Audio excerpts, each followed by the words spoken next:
Greetings and salutations, unfortunately for you, I'm back with another video. I'm going to get over here because I've got a new Chromebook today, and I'm testing everything out, testing out all the features, microphone, webcam. Um, as you can see, this is not going to work.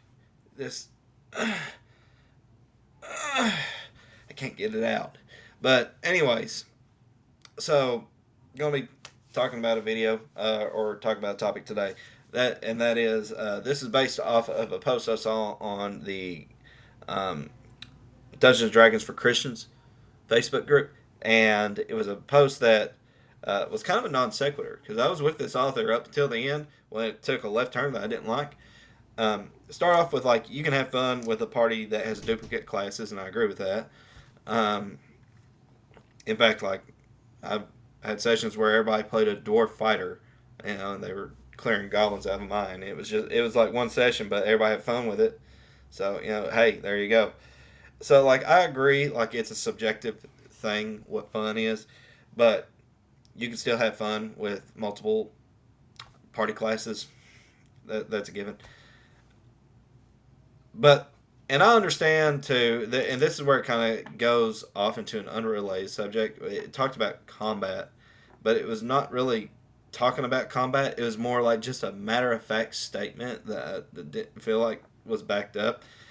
So the it takes, and I understand different classes play different roles in exploration, combat, social encounters, etc., etc. Each class has their own little niche that they cover in these situations. That being said, the author said something to the effect of, if your party is not having fun with combat, it's on the game master to make sure you guys are having fun. And I vehemently disagree with that, and I'll explain to you why. Um, so, what is fun? Fun is a term that was coined by Dr. Bonko Funzo of Harvard. What I mean, you know what fun is, okay? But what makes fun? Um, there are some things in life that are almost universally seen as being intrinsically fun. Theme parks have millions, if not billions, of people that visit them every year.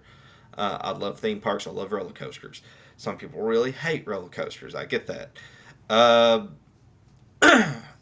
Going to the beach. I love swimming. I love the ocean. Whenever I get to go, we're going in August. It's awesome. But some people really are terrified of water, and so it definitely would not be fun for them. That being said, there are millions of people that find these things fun. And there are some things in the hobby that are kind of universally reviled, and then some that are universally beloved. You probably won't hear a lot of people complain about exploration or puzzles or riddles, unless the particular puzzle and riddle in question really particularly sucks. But most people love these things, whereas most people really hate an encounter with the shopkeeper that goes on longer than 10 seconds. You know, which is one of the reasons why, like, if an NPC doesn't have anything important to say, blow past it. You got a table of multiple people. You need to keep investing in the game, and if you bore everybody to death with Garfunkel, the gnome shopkeeper or whatever, it's a session that is already busted from the start. So there you go. That being said, when it comes to combat, it's kind of a split. A lot of people believe that if you've made it to combat, something went wrong along the way. To some degree, I get that because, like, especially in OSR circles, combat is almost always guaranteed death. It just is what it is. But you need to figure out a way as a player to cheat in character, not out of character. Don't cheat at your dice rolls, but like you need to fight dirty as a character, right? So like, let's say, okay, me, Billy, Bob, and Jeffro, we're all sitting around the table, and we've encountered goblins, and I need to swing. I'm swinging my short sword, does d6 damage, and so I take a swing at this goblin, and as I'm coming down, I kind of overcommit, and I telegraph my hit, and the goblin sees that, and he just kind of swooshes out of the way and I say that because even though I know that only the game master knows the AC, I've rolled a 1, so I know for a fact I'm not hitting this guy. If I roll anything lower, honestly, than a 10, and even then, like, I would have to have bonuses in play. But anyway, Anything lower than that, like, I'm not hitting the broadside of a barn. So, and I narrated that, because I just swing the sword, and like I overcommitted, and the goblin moved out of the way, and as opposed to I swing my short sword, and I rolled a nat one. That's boring, right? Because the first one, and I have a point here, okay, and this will be my main point in the video. Because my first point was role playing ROLE. The second one was role playing ROLL. That's where I think a lot of people that are not having fun with this hobby are falling short because they're relying a lot on the dice rolls. The hobby, it's a very strange animal right now because there's a large group of people who have over complicated it and at the same time dumbed it way too much down. I know that's weird. Let me explain. So I was watching this one video by the because it popped up in my feed. Decided to check it out, and of course I knew I was going to hate it immediately because like the author of the video started off with a really bad premise about like plotting it like an act because you are writing a book, you are writing a movie, and it's like no, you're not. You're writing a game. So um, started with this weird, and like he of course like begged the question on a lot of things, and he was just making a lot of assumptions like this is how you have to do it, and da da da da da, and terrible channel, wouldn't recommend it at all. It was like the most railroady of railroad things I've ever watched. Anyways, I'm getting off topic, but he was pointing out this whole thing about like and then like there's these inscriptions or whatever, and a successful Arcana check will mean that this will reveal this to the players because it's an expo dump, and golly, I hate expo dumps. I don't think I know anybody that likes expo dumps. Let the exposition come about naturally. Don't just dump it on everybody. Now, like, it's one thing when you find it in a book. It's another thing when, like, oh, you read one description on a wall, and like suddenly you have all this information you didn't ask for dumped into your lap. And it was operating with the assumption, because I don't know what he didn't specify as far as I could remember, because it was, I didn't stay in that video for two. It's not a very long video, but I was like, I'm trying to hear him out, hear all his points, and I was like, ugh, this is awful advice. But anyway, role playing time. Me, Billy Bob, Jeffro. We're going to these elvish ruins. There's the game master describes some runes or hieroglyphics on the wall. They look ancient, and they look like they're kind of falling apart in certain places. Like some of the stone has been chiseled and chipped off. Maybe some of the runes are not as deep as others, and have eroded over time, etc., etc. Well, me and Billy Bob don't know Elvish, but Jeffro's character does. In fact, like if none of us knew Elvish, we would just I as a game master would describe it as like it's in a language that none of you understand. So Jeffro has a chance because he doesn't understand Elvish, and he's going to take a look at the runes and everything, but unfortunately for him, it seems like a lot of the hieroglyphics and everything are they're too far gone. Like they're just so old and ancient and eroded away that it's just too far gone. He's not going to understand them because he rolled a 2. Now, if he rolled a 2 and it's like, you can't read them. That's boring, isn't it? Now, I'm not saying that you have to do this every stinking time for combat, but like when it comes to like exploration and stuff, you probably should be doing this more often. Because this kind of stuff doesn't come up a whole lot, whereas combat, like a roll to hit or that comes up all the time in combat. But when it comes to checks and saves and stuff, it comes up very seldom. And you want to generally avoid situations where you have to roll dice.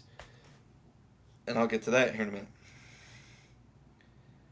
The reason why I wouldn't allow me or Billy Bob to have a role in this situation because we can't speak Elvish. If we rolled the target number, we're not going to magically understand Elvish. Boy, howdy, that's very fun to explain why we would understand this very specific phrase, but we don't understand any other kind of Elvish. That makes no sense. That will destroy immersion. Okay? Whereas Jeffro is a half elf, raised by his mother, and was taught to read by his mother because his mother is, of course, a full blooded elf. She's a colony elf, raised in the city, but she's still an elf. And she still understands and remembers a lot of her upbringing and da da da da da. So that's how you explain that. But he can't read it simply because of the age of the inscriptions. That's it. Whereas, again, I wouldn't have allowed me or Billy Bob to have a role. It makes no sense. It's just like in real life. If you held something up to my face that's written in Russian, I'm not going to magically understand what it means. There's no situation in which I'm just going to know what that Russian writing means at all. I need it translated into English. Have I seen Russian letters before? Yes. Movies, comic books, video games. Russian writing is everywhere, especially in Cold War era stuff. That doesn't mean I'm going to understand 100% that this Russian writing translates to perestroika or whatever. You know, it's just not going to happen. So it comes about from a lot of people failing to maintain a level of verisimilitude. And honestly, a lot of people that are trying to be too proactive, because this is where we get to the more overcomplicated things. Game masters are too proactive in this hobby nowadays. To some degree, I get it. I'd like to put a little effort into, like, when I make dungeon maps and encounters and stuff. But I'm not writing a story. I'm not leading players along the railroad. I'm just putting crap in a dungeon, and that crap should be enough to entice people. But in case it's not, what was the purpose of this dungeon? What do the locals think about this dungeon? Is there something in the dungeon that the locals care about right now? It's 3 simple questions. That's all you really need. But a lot of people have dumped all this work into their lap for no real reason. Because they have this false assumption that they have to have this explanation for literally everything. Because that same video also made the presumption that, like, somebody's sick, therefore you need to figure out how this is connected to the necromancer. It's like, how? What leap of logic would they make to conclude this is the work of a necromancer instead of people getting sick? But I also forget we're talking about modern 5th edition, in which, you know, it's all happy fun time festivals all the time, and people don't get sick during happy fun time festival times superhero game.